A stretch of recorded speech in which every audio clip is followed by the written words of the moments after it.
A graça e a paz do nosso Senhor e Salvador Jesus Cristo, meus queridos e amados irmãos, tudo bem com vocês?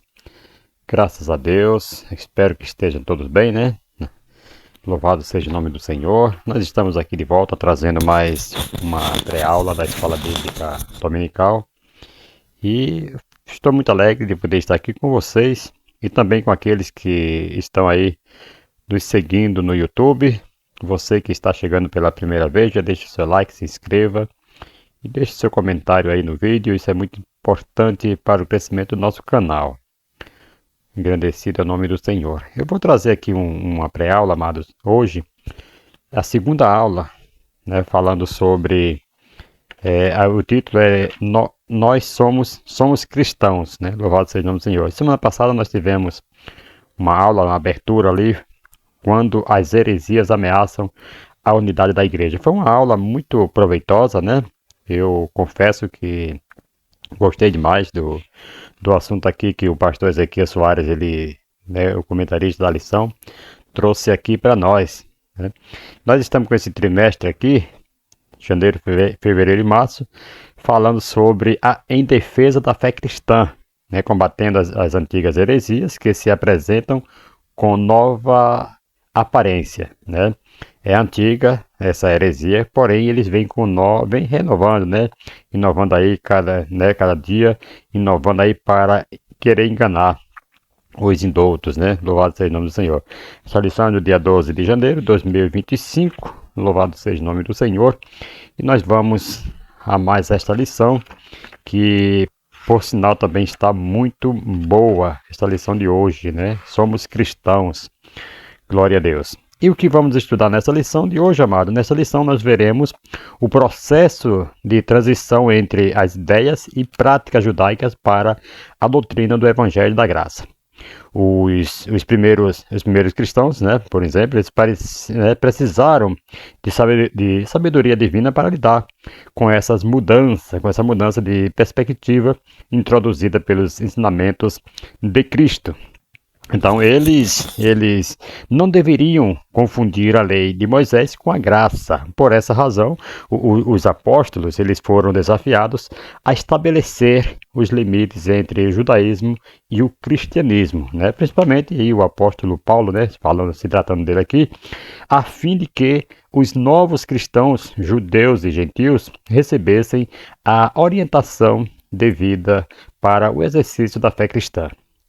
Engrandecido é o nome do Senhor. E vamos já ao texto áureo que diz: pelo que julgo que não se deve perturbar aqueles dentre os gentios que se convertem a Deus. Atos capítulo 15, versículo 19. No decorrer dessa lição nós iremos, né, estar aqui comentando sobre o livro de Gálatas, o livro de Atos, né, capítulo 15, e tem assuntos maravilhosos para nós. Por isso, nós devemos cada dia mais valorizar esse título que nós temos de sermos cristãos, né, cristãos parecido com Cristo, cristãos porque professamos a fé em Cristo. Louvado seja o nome do Senhor. Vamos agora ao textuário, um textuário aqui e quero ler aqui na NTLH, nova tradução da linguagem de hoje, que fica bem mais assim, mais compreensível para o público jovem, né? Que é o mesmo versículo de Atos, capítulo 15, versículo 19. E Tiago continuou, né, aqui no concílio, né? A minha opinião é esta, ou acho que não devemos atrapalhar os não-judeus que estão se convertendo a Deus, né? O mesmo capítulo, Atos 15, versículo 19. Antes de olharmos, amados, para o texto de Atos 15, será bom nós considerarmos aqui algo que Paulo escreveu aos Gálatas, né? Paulo, ele dedicou basicamente a carta inteira de Gálatas à mesma questão que estava sendo discutida ali no concílio, né, de Jerusalém, em Atos 15. A ameaça dos assim chamados judaizantes, ela rever uma porção de Gálatas, né, que nos dará uma visão da importância que Paulo deu ao assunto. Então Paulo ele trouxe uma importância tremenda aqui a este assunto. Gálatas capítulo 6, versículo 1 ao 10. Louvado seja o nome do Senhor. Vejam só, amados. Deixa eu só puxar aqui vejam só que que o Paulo falou, né? Admiro-me de que vocês estejam abandonando tão rapidamente aquele que os chamou pela graça de Cristo para seguirem outro evangelho que, na realidade, não é o evangelho. O que ocorre é que algumas pessoas os estão perturbando, querendo perverter o evangelho de Cristo, mas ainda que nós, ou mesmo um anjo dos céus, veja só, um anjo dos céus, pregue um evangelho diferente daquele que lhes pregamos, que seja amaldiçoado, ou seja, em outra tradução fala que seja anátema, né, que dá o mesmo de amaldiçoado. Como já dissemos, agora repito, e Paulo estava só lembrando algo que ele já tinha falado. Agora repito, se alguém nos anuncia um evangelho diferente daquele que já receberam, que seja anátema, ou que seja amaldiçoado. Acaso busco eu agora a aprovação de homens ou de Deus? Ou estou tentando agradar a homens? Se eu ainda estivesse procurando agradar a homens, não seria servo de Cristo. Né? Gálatas capítulo 1, versículo 6 ao versículo 10. Louvado seja o nome do Senhor. Irmãos, em seguida, aqui em Gálatas capítulo 3, nós lemos essas palavras do apóstolo Paulo também. Ó Gálatas insensatos, quem os enfeitiçou, né? Não foi diante de seus olhos que Jesus Cristo foi exposto como crucificado? Gostaria de saber apenas uma coisa. Foi pela prática da lei que vocês receberam o Espírito ou pela fé naquilo que ouviram? Será que vocês são tão insensatos que, tendo começado pelo Espírito, agora querem, né, se aperfeiçoar pelo esforço próprio? Versículo 1 ao versículo 3.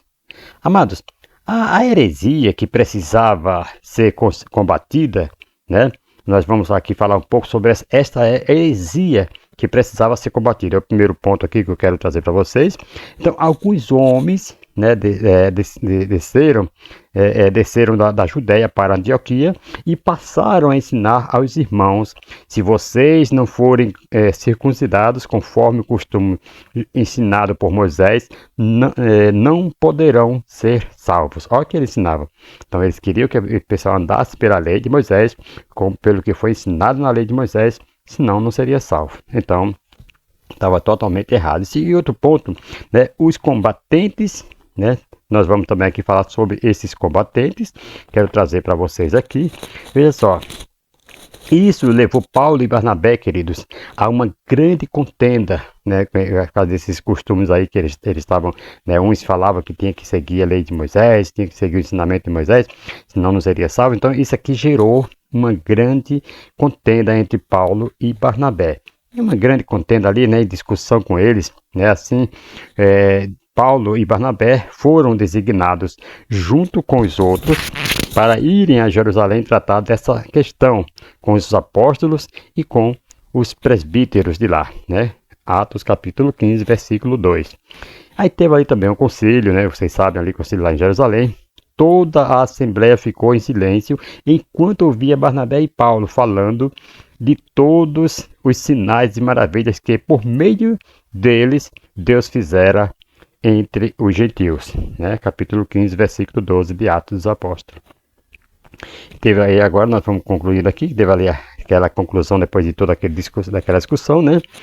Pareceu bem ao Espírito Santo e a nós não impor a vocês nada além das seguintes exigências necessárias: que se abstenham de comida sacrificada aos ídolos, do sangue, da carne de animais estrangulados e da imoralidade sexual. Vocês farão bem em evitar essas coisas, que tudo lhes vá bem. Atos capítulo 15, versículo 28 e o versículo 29. Louvado seja Deus. A verdade prática diz assim: o cristianismo é uma religião de relacionamento pessoal com Cristo ressuscitado e não um conjunto de regras e ritos. Vocês estão entendendo aqui? a verdade prática, que maravilha que nós podemos tirar uma lição maravilhosa aqui. Tem muitas pessoas que estão achando que cristianismo é um conjunto de regras e ritos. Ah, se você não fizer isso, você não será salvo. Se você não se circuncidar, você não será salvo. Se você não for evangelizar, você não será salvo. Se você não fizer aquilo, você não será salvo. Se você não dizimar, você não será salvo. Espera aí. Tem uma diferença muito enorme, e nós vamos descobrir agora nessa lição, né? Porque o cristianismo, amado, é um relacionamento com Cristo ressuscitado. Não é um conjunto de regras e ritos. Irmãos, nós devemos entender o seguinte, né? O significado do termo legalismo. O comentarista aqui, ele está nos alertando quanto aos seus perigos. Legalismo, amado, é a ideia de que para alcançar a salvação ou a aprovação de Deus é necessário surgir um conjunto rígido de regras e regulamentos. O Novo Testamento, particularmente nas cartas de Paulo, ele nos ensina que a salvação vem pela graça de Deus, né?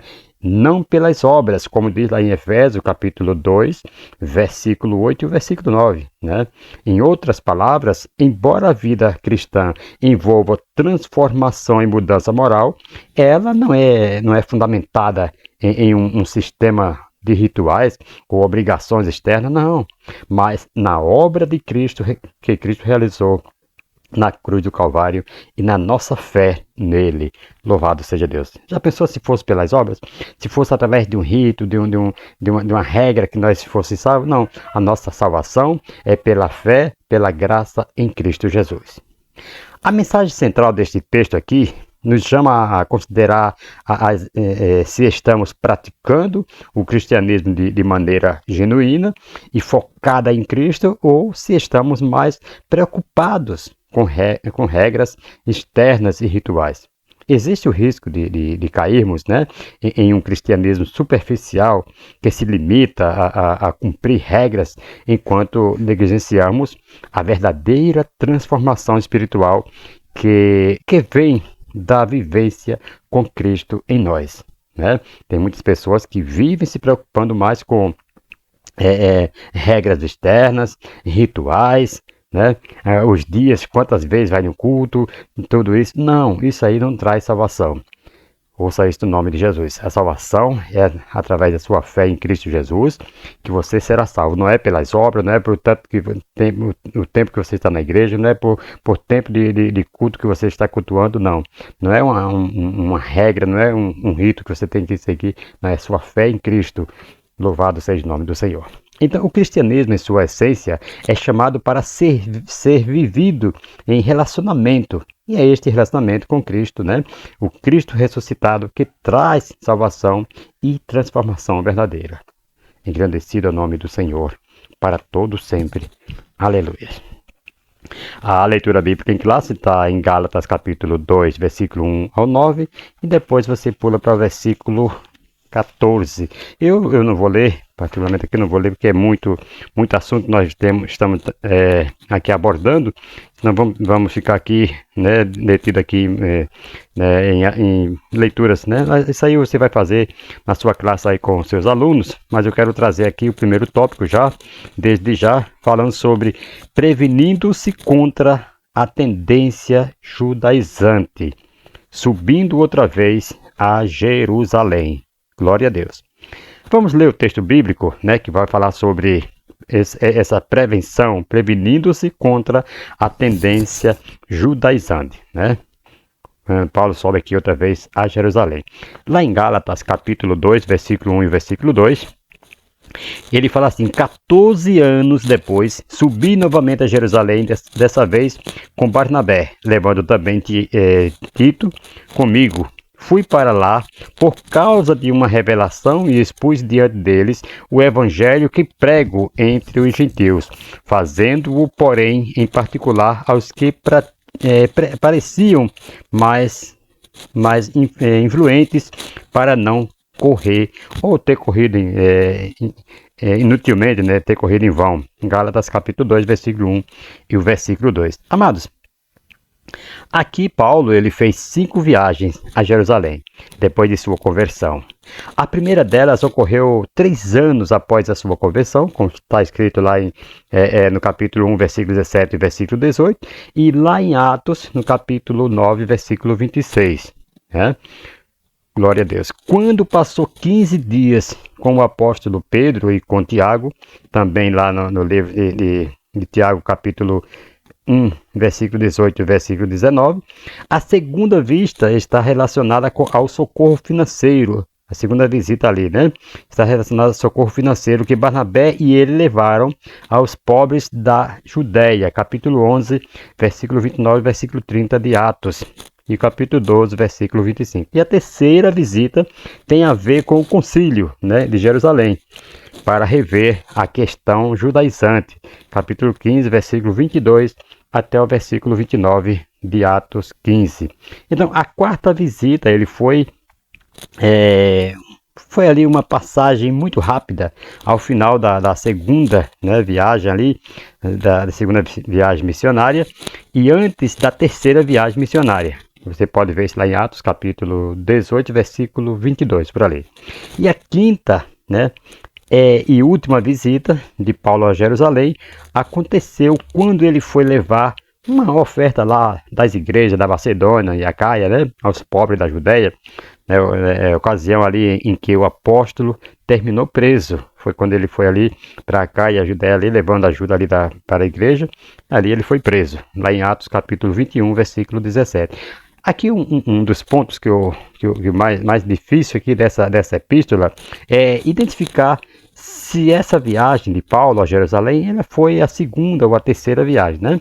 Não há consenso aqui entre os estudiosos sobre essa matéria.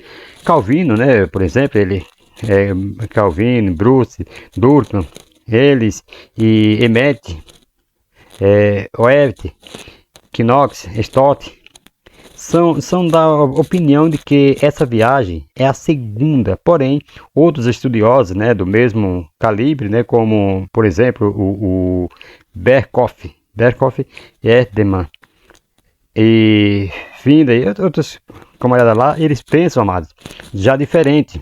Ouça isso no nome de Jesus. Eles defendem a tese de que se trata da terceira viagem, né? Há pontos fortes e fracos em ambos os lados. O comentarista aqui ele se inclina a crer que essa viagem de Paulo a Jerusalém é uma referência à sua segunda e não à terceira visita. Ouça isso no nome de Jesus. Então, fica aí para nós essa curiosidade aí para nós estudarmos, né? Glória a Deus. Vamos ao segundo subtópico, né?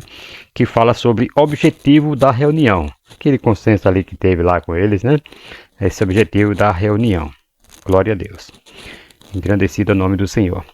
E a tese de Paulo aqui é que não havia conflito entre o evangelho da circuncisão e o evangelho da incircuncisão, entre o evangelho pregado entre os judeus e o evangelho pregado entre os gentios, entre o evangelho pregado pelos apóstolos de Jerusalém e o evangelho pregado por ele, né? A mensagem que Paulo pregou aos crentes lá na Galácia foi assim: portanto, meus irmãos, quero que saibam que mediante Jesus, né, lhes é proclamado o perdão dos pecados por meio dele.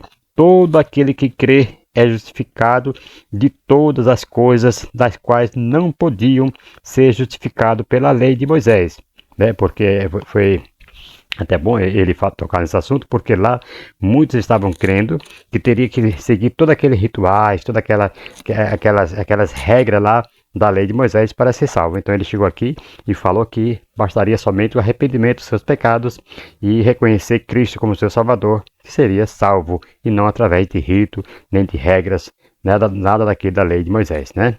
Você pode ver lá em Atos capítulo 13, acredito que seja o versículo 38, o versículo 39 por ali. E terceiro subtópico vai falar sobre Tito e a circuncisão. Glória a Deus. Tito e a circuncisão.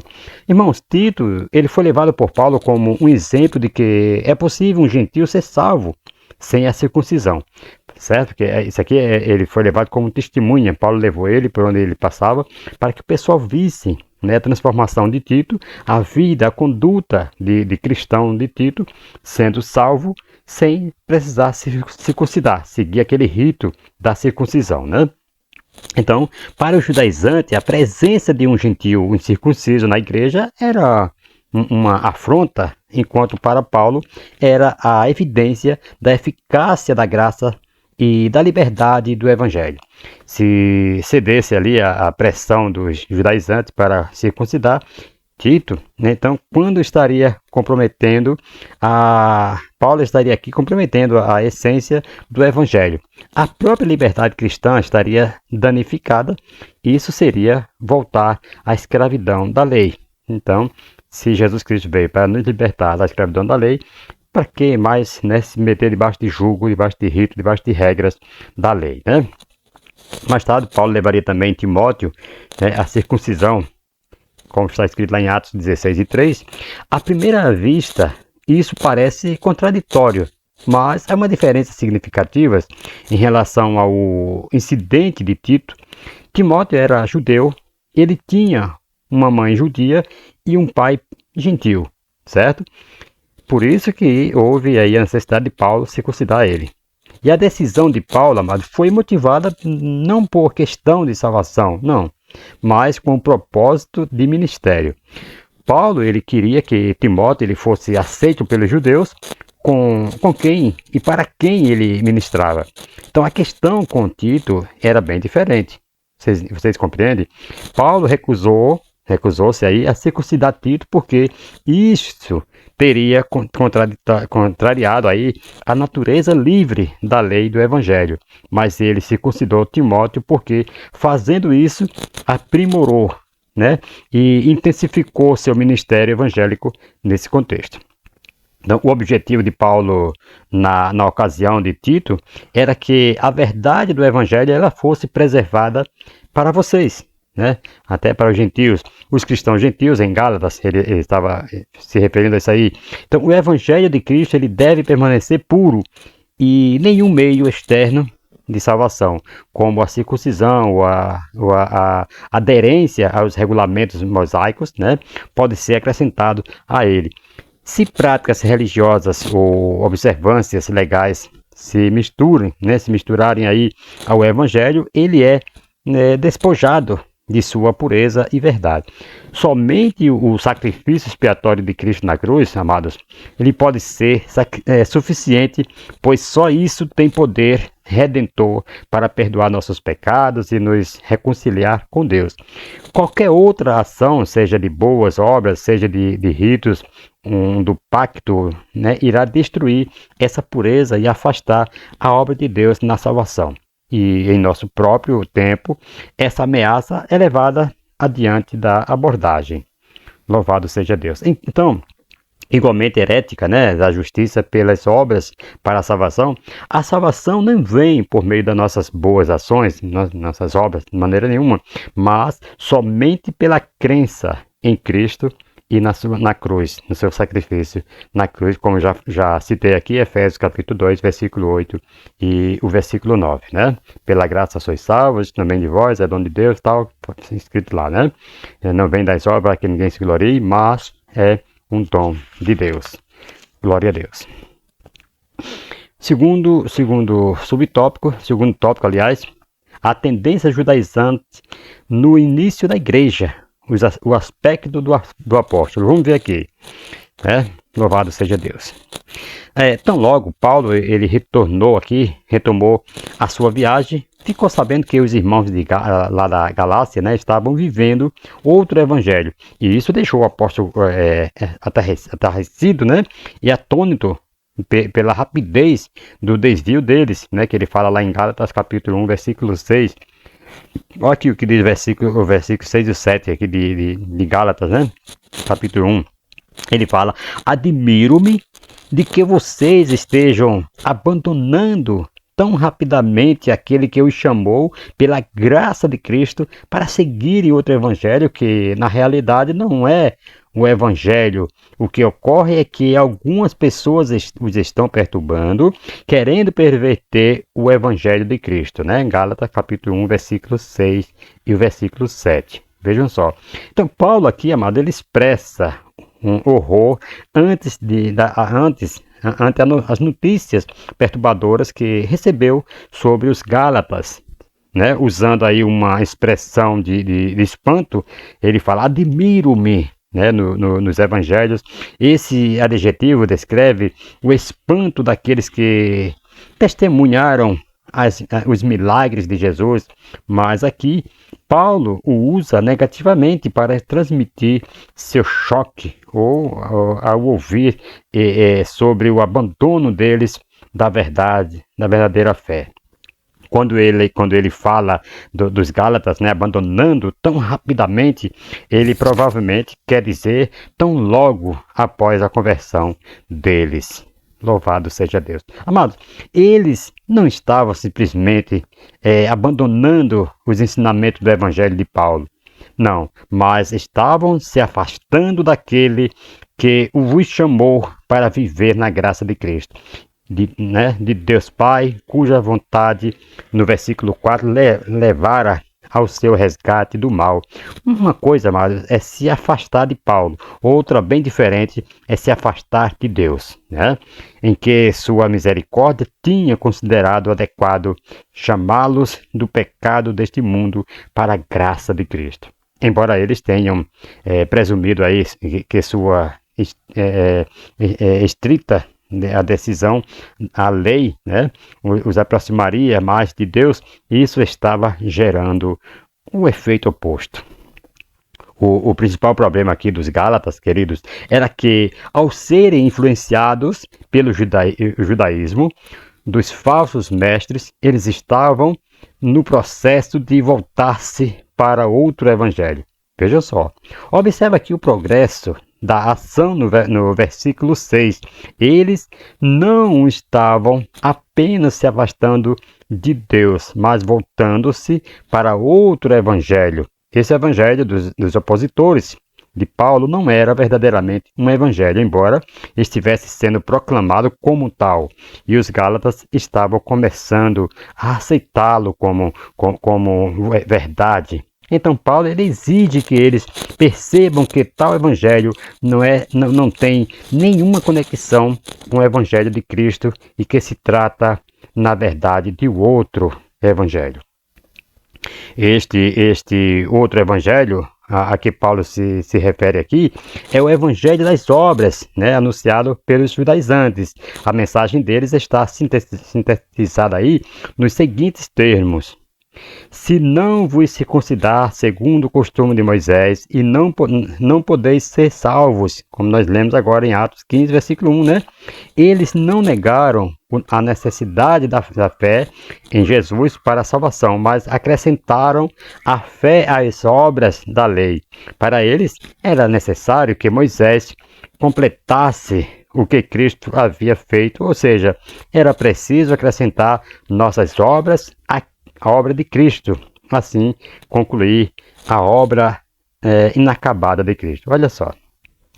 Então, foi um horror, um choque ali para Paulo quando ele chegou ali, que viu todos acreditando desta maneira.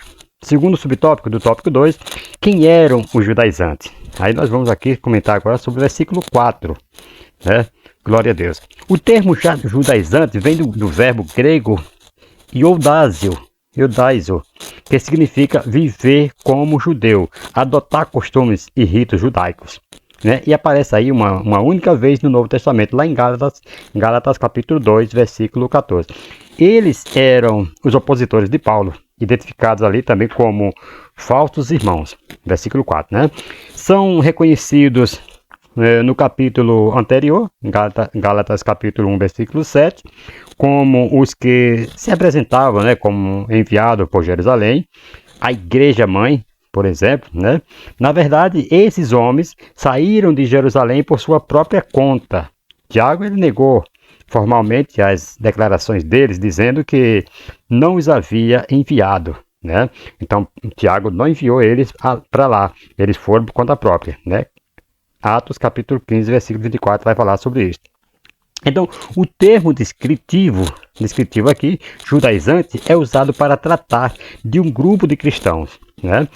Cristãos judeus que queriam tornar todos os cristãos praticantes do judaísmo, né, rejeitando a conclusão do Concílio de Jerusalém em Atos capítulo 15. Então, eles continuaram a acreditar que os gentios convertidos ao cristianismo tinham que se tornar judeus antes que pudessem se tornar cristãos. Então, para eles, ser circuncidado e seguir todos os regulamentos e ordenanças da Torá, né, que é a lei mosaica, era necessário para que os cristãos abraçassem aí a salvação. Na verdade, eles estavam substituindo a cruz pela lei. Então, logo para eles, o sacrifício de Cristo na cruz foi em vão, né? Se eles estavam querendo viver pela lei. Então, substituir aqui o sacrifício expiatório de Cristo na cruz, amado, por qualquer outra coisa, mesmo a lei, como a base da salvação, é heresia. E eles estavam andando nessa heresia. E por isso que essa lição vem falando sobre combatendo as heresias. Isso é extremamente importante, queridos, para nós hoje, quando muitas, né, das chamadas igrejas, elas estão buscando fontes alternativas, né, como boas obras ou adesão a certas práticas eclesiásticas para a salvação. É imperativo que nos concentremos aí nas verdades, né, cardeais da doutrina cristã e continuemos a lutar a boa luta, como diz lá em 1 Timóteo capítulo 1, versículo 18, 2 Timóteo capítulo 4, versículo 7.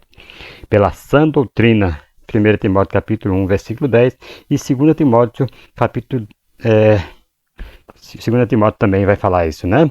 Louvado seja o nome do Senhor. Queridos, agora nós vamos aqui para o terceiro subtópico, do tópico 2, o clima de tensão. Aí nós vamos comentar aqui o versículo 3 e o versículo 5. Glorificado seja o nome do Senhor e Salvador Jesus Cristo. Aí nós estamos falando aqui de Gálatas capítulo 2, versículo 3 e o versículo 5. Glória a Deus. Louvado seja o nome do Senhor e Salvador Jesus Cristo. Glória a Deus. Vejam só, os judaizantes, amados, chamados de falsos irmãos, eles conseguiram furar o bloqueio e entraram sem serem convidados à reunião. Eles conseguiram entrar naquele concílio lá. Versículo 4 vai falar: eram inimigos da liberdade cristã, né, do evangelho de Paulo e do próprio cristianismo. O pior de tudo, queridos, aqui é que essas pessoas, eles estavam infiltradas na igreja e conseguiam ali até entrar em reuniões apostólicas. Hoje em dia não é diferente, né? Tem muitas pessoas que se infiltram, né? Só para pegar informações, só para ver como que é e depois sair querendo distorcer todas as coisas, né? Esse é o motivo aí da tensão. Os judaizantes, eles faziam duas coisas, lançando-os na confusão e tentando perverter o evangelho de Cristo. O primeiro verbo aqui, tarasso, significa incomodar ou perturbar os outros. Esses indivíduos, eles tinham se tornado agitadores. Eles haviam se infiltrado ali nas igrejas, né, Gálatas, alegando exercer a autoridade dos líderes cristãos, judeus em Jerusalém, e trouxeram confusão. Ao fazer isso, estavam tentando perverter ou distorcer ali o verdadeiro evangelho da cruz de Cristo. E a linguagem de Paulo mostra que eles ainda não tinham tido pleno sucesso, mas estavam no processo de conquistar muitos dos Gálatas. Então, as duas principais características aqui dos falsos mestres são que eles estavam perturbando a igreja e modificando o evangelho. Essas duas ações andam juntas, né? Adulterar o evangelho implica perturbar a igreja.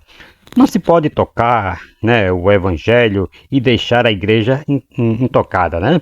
Porque a igreja é criada e vive pelo evangelho. Então, se eles tocassem na igreja, sem tocar no evangelho, isso aí, se você acredita assim, está errado. É impossível tocar na igreja e não tocar no evangelho, porque é o evangelho quem realmente liberta a igreja.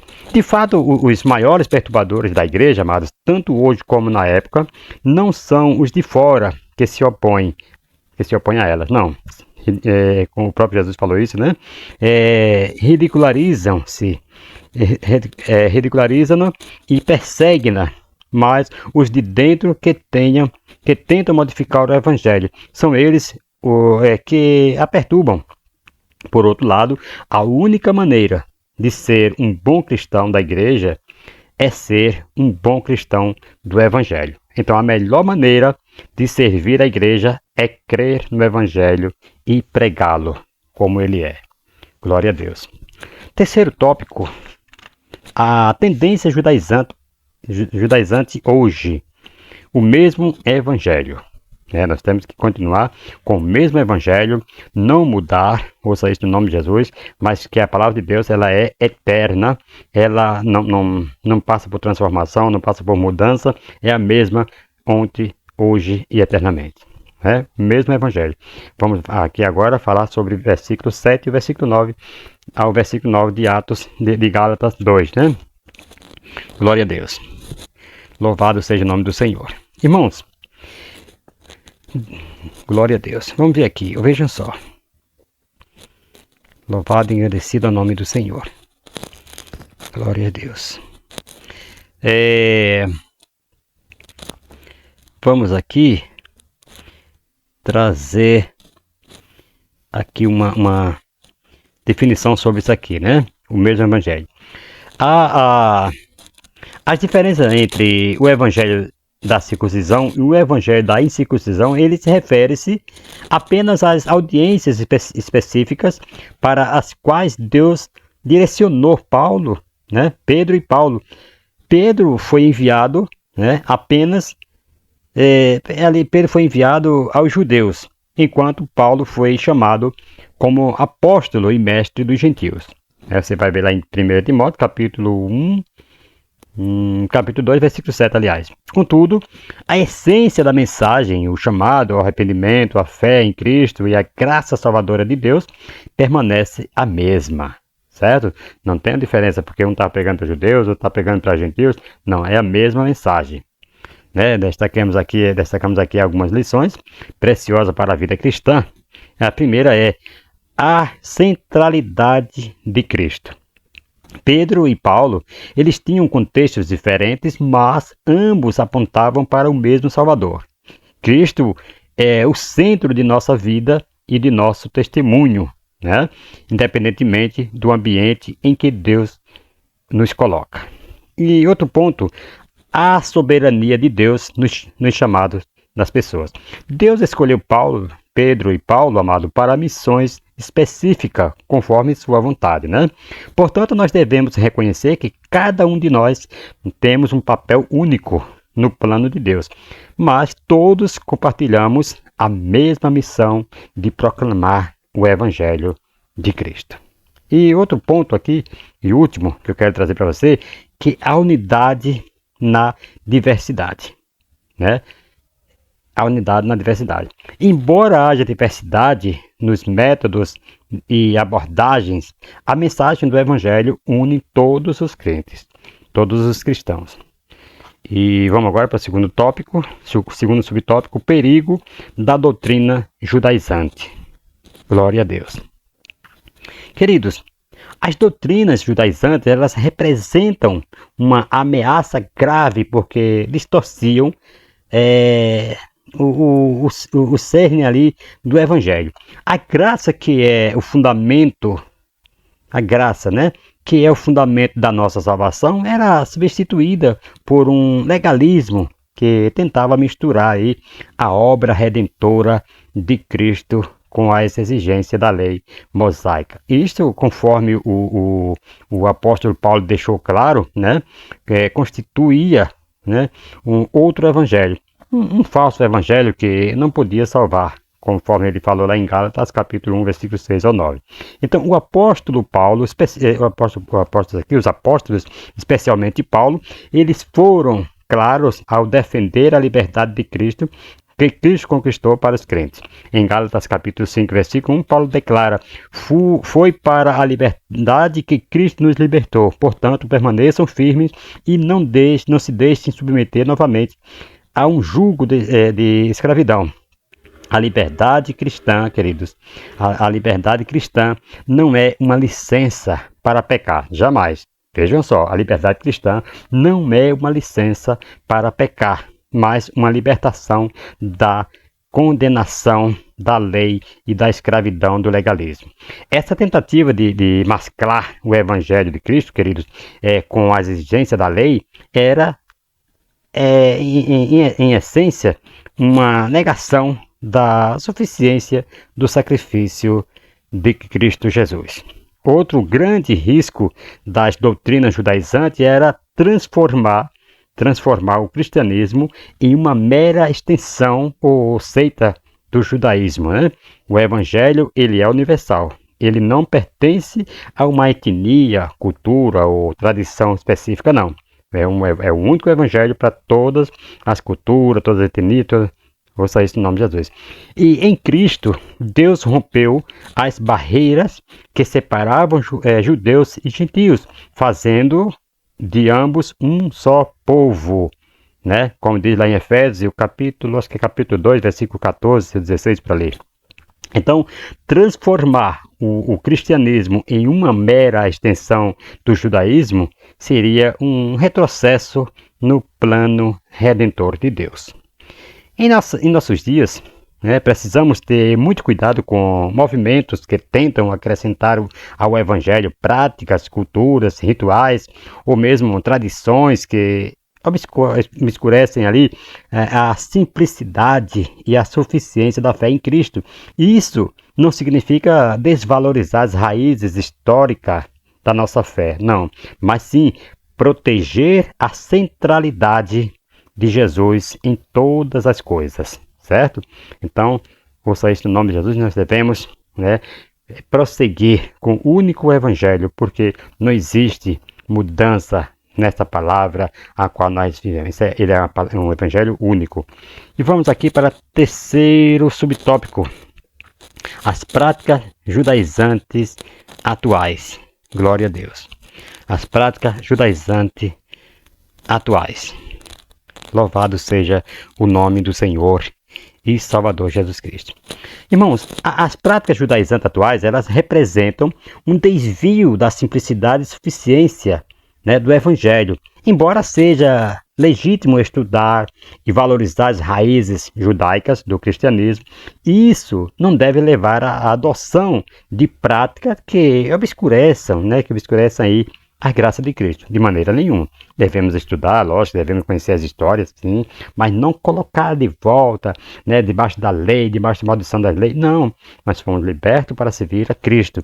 Então, redescoberta aqui das festas judaicas no cristianismo evangélico, muitos movimentos cristãos modernos, influenciados por grupos judaizantes, têm adotado as festas judaicas como práticas obrigatórias ou espiritualmente superiores. Embora essa festa ela tenha um significado histórico, é claro, e profético, como em Levítico mesmo, no capítulo 23, a sua observância não é exigida no Novo Testamento. Não, jamais. Nós devemos ver, mas não devemos praticar, porque não é exigida essa observância dessas festas aí, Louvado seja Deus, ela não é exigida no Novo Testamento. Então Paulo ele adverte sobre isso em Colossenses capítulo 2, versículo 16 ao versículo 17 por ali, dizendo que tais práticas eram sombra das coisas que haviam de vir, mas a realidade é Cristo, amados. Ouça isso no nome de Jesus. Então Cristo já veio, não precisa mais nós seguir aqueles rituais todos, Então, o uso de elementos judaicos, por exemplo, nos cultos cristãos, muitas pessoas usam essas coisas. O uso de itens como o kippah, talit, shofar e menorás, né, tornou-se aí comum em alguns círculos cristãos, né, como forma de conexão com as raízes judaicas, né, hebraicas da fé.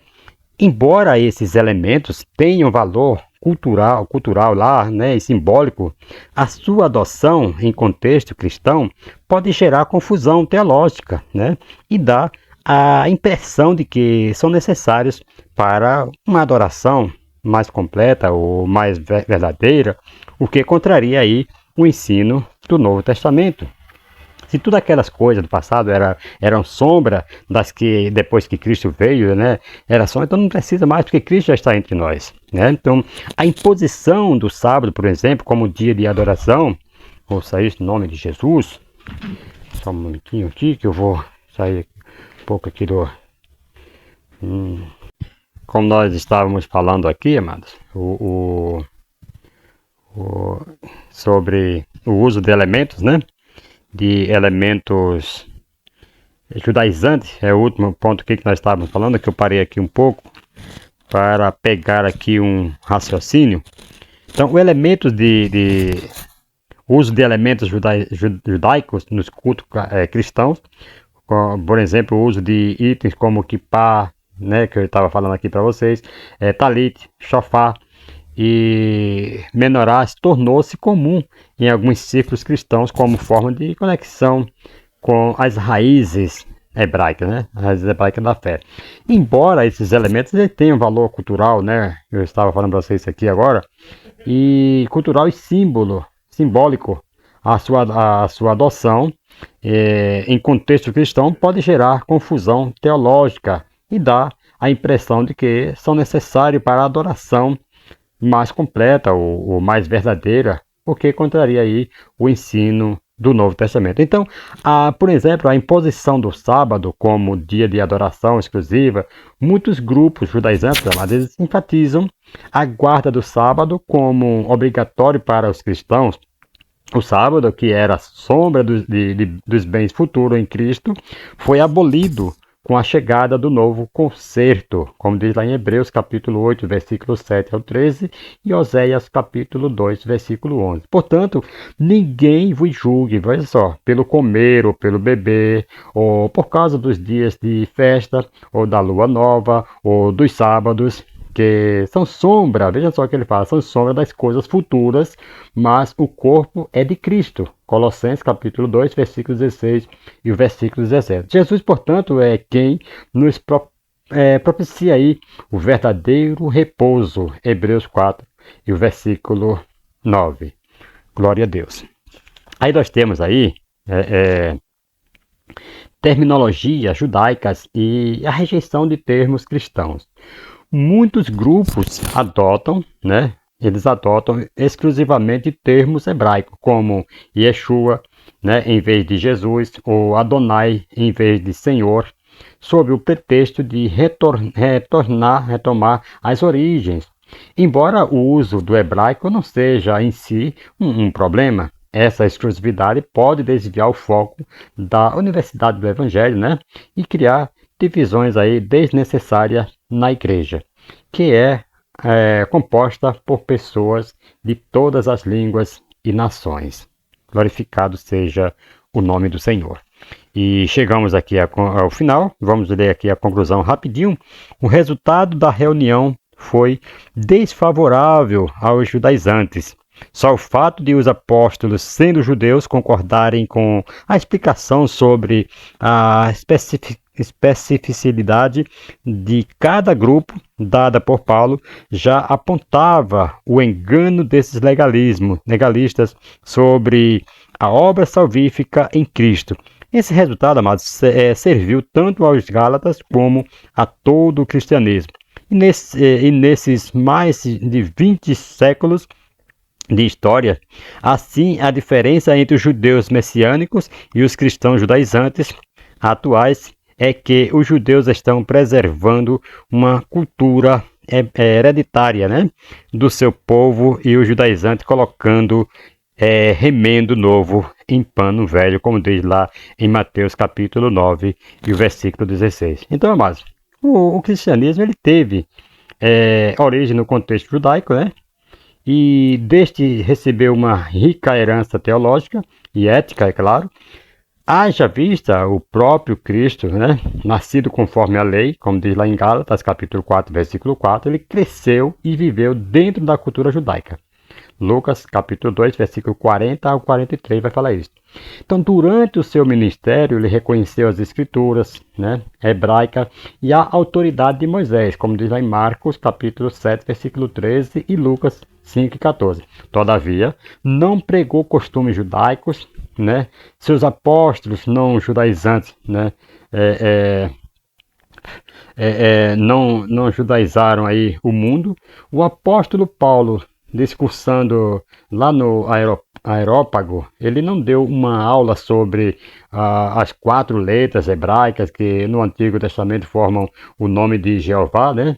Então a sua preocupação era pregar a principal mensagem do cristianismo, a ressurreição de Jesus. Isso era suficiente para a pregação do Evangelho. Não precisava, né, não precisou ele pregar os costumes, rituais, regras do tempo de Moisés, porque isso era sombra para hoje, né? Então, depois que Cristo veio, louvado seja o nome do Senhor, que nós fomos libertos de todas essas coisas, como está escrito lá em Atos 17, versículo 31. E chegamos ao final de mais uma aula e eu fico feliz por vocês estarem aí, né, todos aí assistindo, do outro lado aí, nossa pré-aula. Que Deus abençoe a todos em nome de Jesus. E no próximo domingo estaremos de volta trazendo, próxima semana, trazendo mais uma aula que vai falar sobre a encarnação do Verbo, né? A lição 3.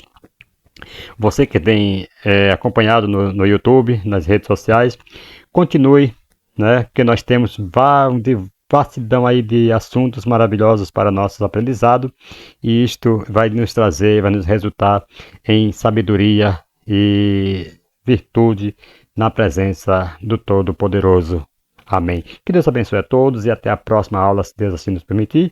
Se não houver o arrebatamento da igreja, estaremos aqui de volta trazendo mais um vídeo para nosso aprendizado em nome de Jesus. Amém. Um forte abraço a todos e fiquem com Deus. Compartilhe nossos vídeos aí com seus amigos, irmãos, nos seus contatos, em nome de Jesus. Amém.